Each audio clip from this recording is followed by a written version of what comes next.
இப்போ நீங்க பார்த்துக்கிட்டு இருக்கிற இந்த சர்க்குலர் டிசைன் பார்த்தீங்கன்னா, அண்டர் வாட்டர் ஆர்டிஸ்ட்டால பண்ணப்பட்டது. எது?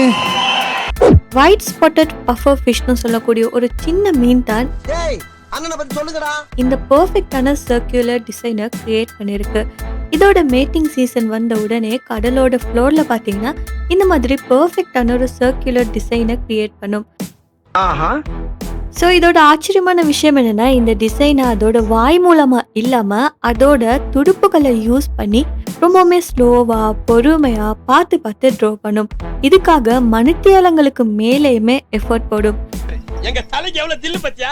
ஸோ ஏன் இந்த எஃபோர்ட்னு கேட்டிங்கன்னா சிம்பிள். இதோட லவ் ப்ரொபோசலாக பார்க்கப்படுது. ஃபீமேல் பஃபர் ஃபிஷ் வந்து இந்த டிசைன் நீட்டாக இருக்கா அண்ட் சிமெட்ரிக்காக இருக்கான்னு சொல்லி பார்த்து அதுக்கப்புறமா தான் ஓகேன்னு சொல்லி டிசைட் பண்ணும். ஸோ இதுக்கப்புறமா தான் இவங்க 2 பேரோடையுமே லவ் லைஃப் ஸ்டார்ட் ஆகுது. இந்த சர்க்கிள் எதுக்காக போடப்படுதுன்னா, இவங்க 2 பேரோடையுமே முட்டைகளை சேஃபாக வச்சிருக்க இது தான் ஹெல்ப் பண்ணுதுன்னு சொல்லப்படுது.